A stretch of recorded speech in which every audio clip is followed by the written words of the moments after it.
The allotment for the tribe of Judah, according to its clans, extended down to the territory of Edom, to the desert of Zin in the extreme south. Their southern boundary started from the bay at the southern end of the Dead Sea, crossed south of Scorpion Pass, continued on to Zin, and went over to the south of Kadesh Barnea. Then it ran past Hezron, up to Adar, and curved around to Karka. It then passed along to Asmon and joined the Wadi of Egypt, ending at the Mediterranean Sea. This is their southern boundary. The eastern boundary is the Dead Sea, as far as the mouth of the Jordan. The northern boundary started from the bay of the sea at the mouth of the Jordan, went up to Beth Hoglah, and continued north of Beth Arabah to the stone of Bohan, son of Reuben. The boundary then went up to Debir from the valley of Achor, and turned north to Gilgal, which faces the pass at Uduman, south of the gorge. It continued along to the waters of En-Shemesh, and came out at En-Rogel. Then it ran up the valley of Ben-Hinnom, along the southern slope of the Jebusite city, that is, Jerusalem. From there it climbed to the top of the hill west of the Hinnom Valley, at the northern end of the valley of Rephaim. From the hilltop the boundary headed toward the spring of the waters of Nephtoah, came out at the towns of Mount Ephraim, and went down toward Baalah, that is, Kiriath Jearim. Then it curved westward from Baalah to Mount Seir, ran along the northern slope of Mount Jearim, that is, Kesalon, continued down to Beth Shemesh, and crossed to Timnah. It went to the northern slope of Ekron, turned toward Shikkeron, passed along to Mount Baalah, and reached Jabneel. The boundary ended at the sea. The western boundary is the coastline of the Mediterranean Sea. These are the boundaries around the people of Judah by their clans. In accordance with the Lord's command to him, Joshua gave to Caleb, son of Jephunneh, a portion in Judah, Kiriath Arba, that is, Hebron. Arba was the ancestor of Anak. From Hebron, Caleb drove out the 3 Anakites, Sheshai, Uhiman, and Talmai, the sons of Anak.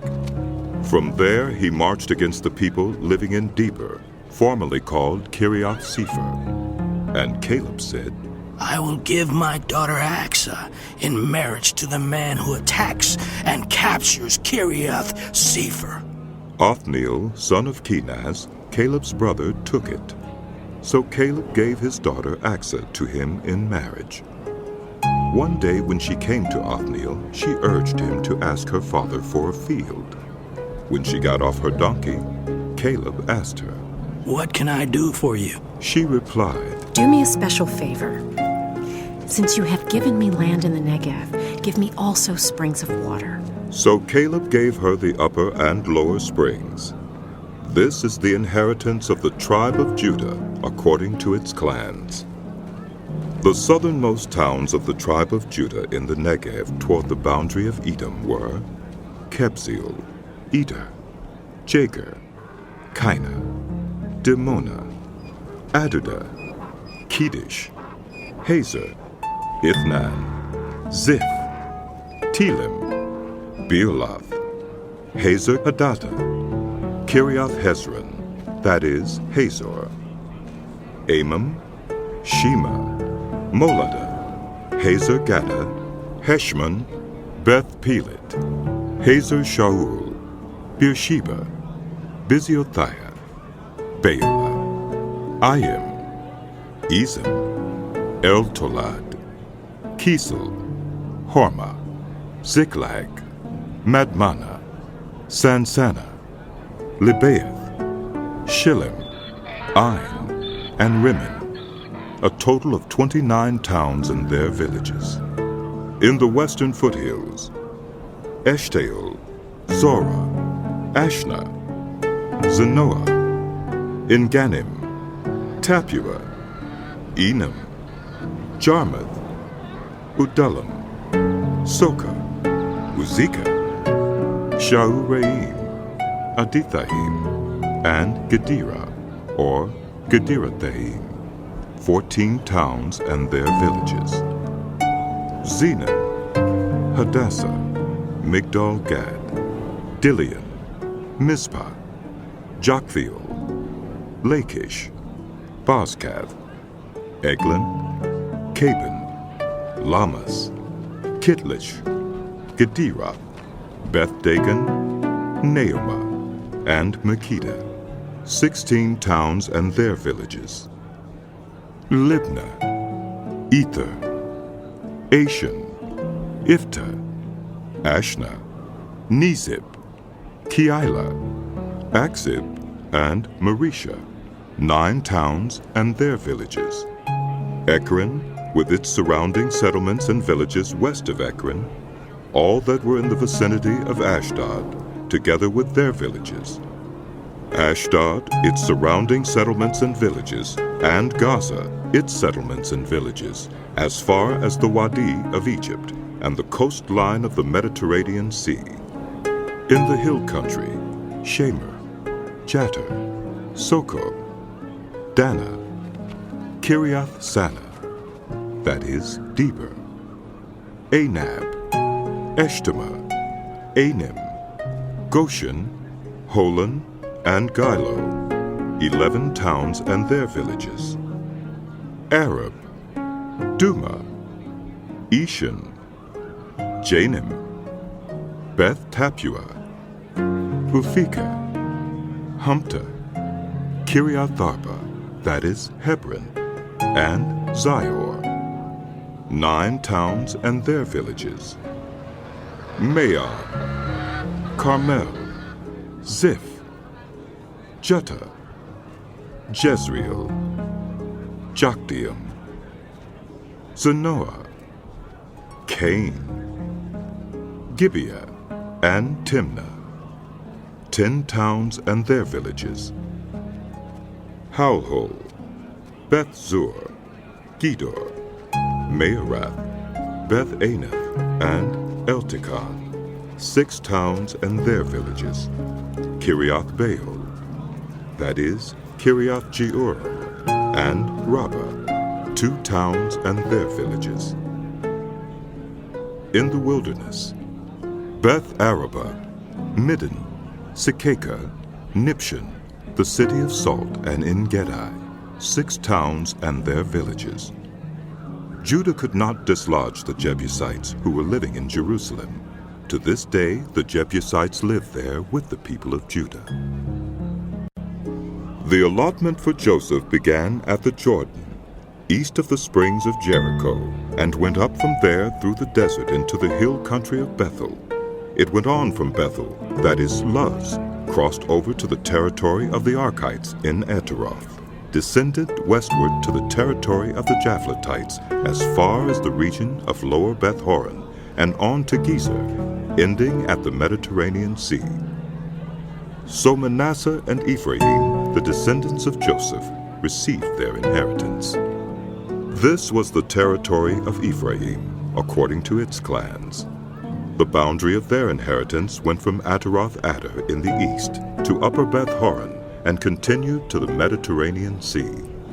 From Mikmethath on the north it curved eastward to Taanath-Shiloh, passing by it to Janoah on the east. Then it went down from Janoah to Ataroth and Naarah, touched Jericho, and came out at the Jordan. From Tappuah the border went west to the Kana ravine and ended at the Mediterranean Sea. This was the inheritance of the tribe of the Ephraimites, according to its clans. It also included all the towns and their villages that were set aside for the Ephraimites within the inheritance of the Manassites. They did not dislodge the Canaanites living in Gezer. To this day, the Canaanites live among the people of Ephraim, but are required to do forced labor. This was the allotment for the tribe of Manasseh as Joseph's firstborn, that is, for Machir, Manasseh's firstborn. Machir was the ancestor of the Gileadites, who had received Gilead and Bashan, because the Machirites were great soldiers. So this allotment was for the rest of the people of Manasseh, the clans of Abiezer, Helik, Asriel, Shechem, Hepher, and Shemida. These are the other male descendants of Manasseh, son of Joseph, by their clans. Now Zelophehad, son of Hepher, the son of Gilead, the son of Machir, the son of Manasseh, had no sons, but only daughters, whose names were Mahlah, Noah, Hoglah, Milcah, and Tirzah. They went to Eleazar the priest, Joshua son of Nun, and the leaders, and said, "The Lord commanded Moses to give us an inheritance among our relatives." So Joshua gave them an inheritance along with the brothers of their father, according to the Lord's command. Manasseh's share consisted of 10 tracts of land besides Gilead and Bashan east of the Jordan, because the daughters of the tribe of Manasseh received an inheritance among the sons. The land of Gilead belonged to the rest of the descendants of Manasseh. The territory of Manasseh extended from Asher to Michmethath east of Shechem. The boundary ran southward from there to include the people living at En-Tappuah. Manasseh had the land of Tappuah, but Tappuah itself on the boundary of Manasseh belonged to the Ephraimites. Then the boundary continued south to the Cana ravine. There were towns belonging to Ephraim lying among the towns of Manasseh, but the boundary of Manasseh was the northern side of the ravine and ended at the Mediterranean Sea. On the south, the land belonged to Ephraim, on the north, to Manasseh. The territory of Manasseh reached the Mediterranean Sea and bordered Asher on the north and Issachar on the east. Within Issachar and Asher, Manasseh also had Beth-shan, Ebleam, and the people of Dor, Endor, Teonak, and Megiddo, together with their surrounding settlements. The third in the list is Naphath. Yet the Manassites were not able to occupy these towns, for the Canaanites were determined to live in that region. However, when the Israelites grew stronger, they subjected the Canaanites to forced labor, but did not drive them out completely. The people of Joseph said to Joshua, "Why have you given us only one allotment and one portion for an inheritance? We are a numerous people, and the Lord has blessed us abundantly." "If you are so numerous," Joshua answered, "and if the hill country of Ephraim is too small for you, go up into the forest and clear land for yourselves there in the land of the Perizzites and Rephaites." The people of Joseph replied, "The hill country is not enough for us, and all the Canaanites who live in the plain have chariots fitted with iron, both those in Bethshan and its settlements, and those in the valley of Jezreel." But Joshua said to the house of Joseph, to Ephraim and Manasseh, "You are numerous and very powerful. You will have not only one allotment, but the forested hill country as well. Clear it, and its farthest limits will be yours, though the Canaanites have chariots fitted with iron, and though they are strong, you can drive them out."